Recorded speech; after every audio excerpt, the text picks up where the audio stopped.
Records in Los Angeles, and that's how you got discovered. But what were you doing before then? Before B2K came together. All right, B2K, we were put together by past managers, and Chris Stokes was our manager now. And how it all came about was Lil Fizz, Raz B, and me. We were put together when we were like 12 and 13. Yeah. And from there, Chris took over the whole project, and he brought Omarion into the group, which is Batman's little brother from IMX, which is the other group he manages. And from there, we just been like brothers, and it's been 4 years now. And then what happened was, Chris brought us to Max Goose, from Epic Records, and he flew us out to New York to do a showcase for the heads of Sony, Polly Anthony and Tommy Mottola. And from there, Tommy signed us on the spot.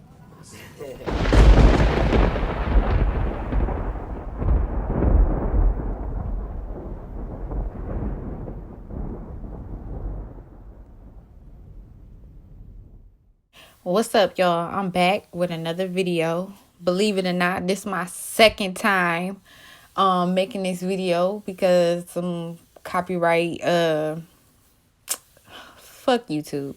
But anyways, let's get into it. So I wanted to make this video because in my other video I explained that, you know, I was a big B2K fan, very big.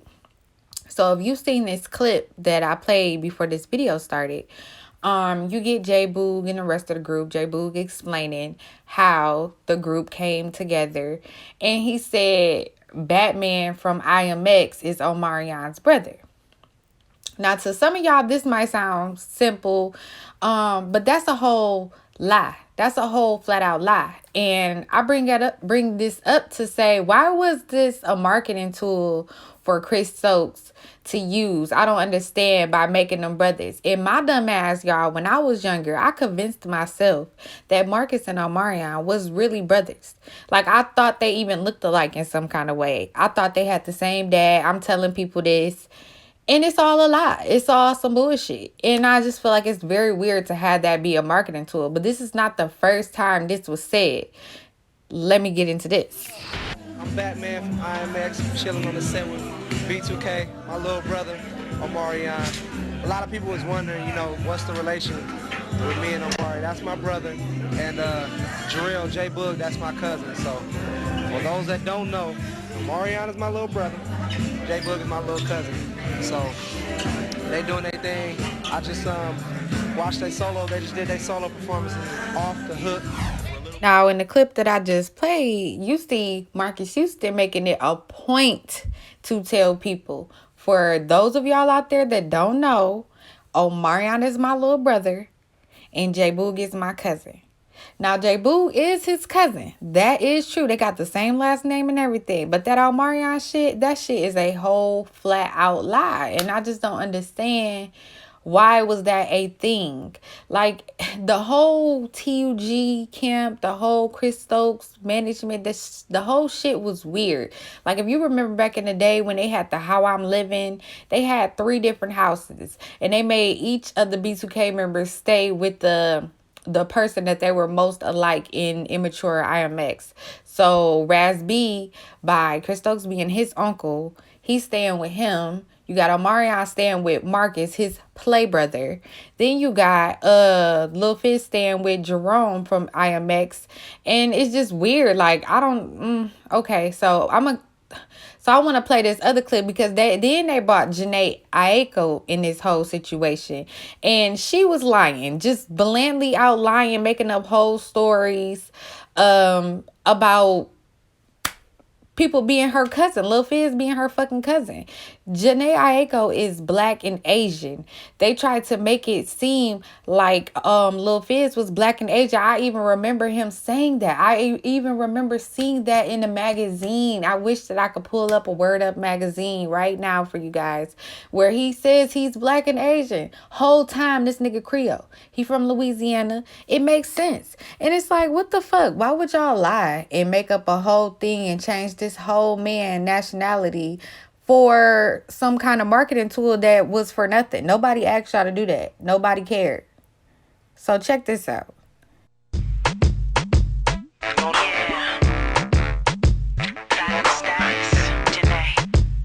Hi, I'm Janae. I'm from Los Angeles, California, and Actually, I'm cousins with Little Fizz from B2K. My album should be out around November, so you guys look out for me. Rewind. Well, I've known Lil Fizz for all my life, and the rest of the boys in B2K, I've known them for about 3 years now, 4 years. Now, they made it a whole point to make a whole segment about Janae and the family, Janae and Lil Fizz. Girl, that is not your cousin. I just know Lil Fizz my whole life. You have not. Now, granted, Lil Fizz used to be in a group with Janae Aiko's brother, Raz B, and J.Boog. And they were the group before B2K. Before Omarion got in the group, it was Raz B, J.Boog, Lil Fizz, and Janae Aiko's brother, and one other guy. And they were all called in a group called Melodic. And then they went and got over to Chris Stokes. And I'm going to explain all that in a later video. I ain't finna do all that here. I just wanted to point out the weird, like, whole lie and shit. Like, what the fuck? I don't understand that. Like, what do that even mean? Why lie about somebody's nationality? Why he had to be black and Asian and Janae Aiko's cousin? Was that a way to bring her into this and make it seem like y'all family? I don't know. It was weird as hell. So let's get into some more shit. So, okay, so you guys probably don't remember the whole timeline of everything, but the group B2K, I think they broke up in like 04. And I think in 07, 06, 07 is when the whole Chris Stokes rape allegations came about. So Omarion, you know, when the group broke up, Omarion stayed under the management of Chris Stokes. And Omarion was dead set on basically saying that Raz B was a liar. And Lil Fizz, Raz B, whatever they were saying about Chris Stokes is a whole lie. So let me just read y'all what Omarion, a statement from Omarion in 2007. It says, I want to be on the record as saying that Raz B and Ricardo Thornton, which is Ricky Romance, Raz B's older brother, are lying regarding Chris Stokes. Chris is a father figure to myself, and many others in the industry. Oh, okay. He's guided us, helped raise us, and is nothing more than an inspiration and someone I respect and look up to. I have spent countless hours, days, weeks, months with the man since the age of 5 and have never once seen him behave inappropriately. He's married to my aunt. Y'all remember that? He married to Omarion's aunt. I done heard him say this more than once. And I know this man very well. I stand behind him with no question whatsoever, said Omarion. I have grown up around Chris, and this is crazy to me. These people have damaged me and my reputation, and I won't stand silent and will do all within my means to speak the truth about this matter. Oh, okay. That's how you feel, Omarion? Oh, okay. Well, what happened between then and 2019 when you said this?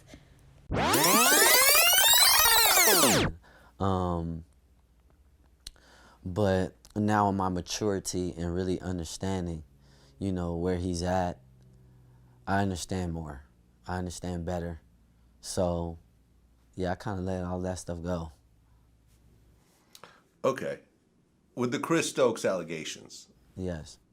What is your take on that? In reference to what? Well, I mean, he claimed that he was molested by Chris Stokes and everything else like that. Right. Which it's always been denied by all the other parties involved. There was never any proof, but he kept saying it over and over again. Well, yeah. Yeah, I definitely think something happened to him. You know, I don't know what happened to him, but I think something happened to him. Okay. Yeah. Between him and Chris, or him and other people? I don't know. You know what I mean? I don't think that it's I don't think it's for me to really, you know, say whether or not, you know, anything happened. I didn't see anything happen, you know. So I don't know. You know, I can't speak facts. That's what I like to speak on. So I like to speak facts. So I don't know, but I feel like, you know, the way that he responds to certain things, something traumatic has definitely happened. So. What was your relationship with Chris Stokes like? Well, he another part of the piece is that at the time he was married to my play auntie, and that was the real connection there. And I have nothing to say. I have nothing to say about him. Okay. Well, all this happens. He kind of. So as y'all can see, from 2007 into 2019, now Omarion has a whole new outlook on the whole Raz B and Chris Stokes situation. He now believes something did happen to Raz B, but he won't come out and say exactly what. And I feel like I know why. If that was the case, I feel like he wouldn't do it because then he would then have to implicate himself. He would have to tell what he does and what happened to him and all these things. And the rest of B2K, they're not open about a lot of the stuff that was going on in Chris Stokes' camp outside of the control and money things. And even though Marianne doesn't even talk about it at all, actually,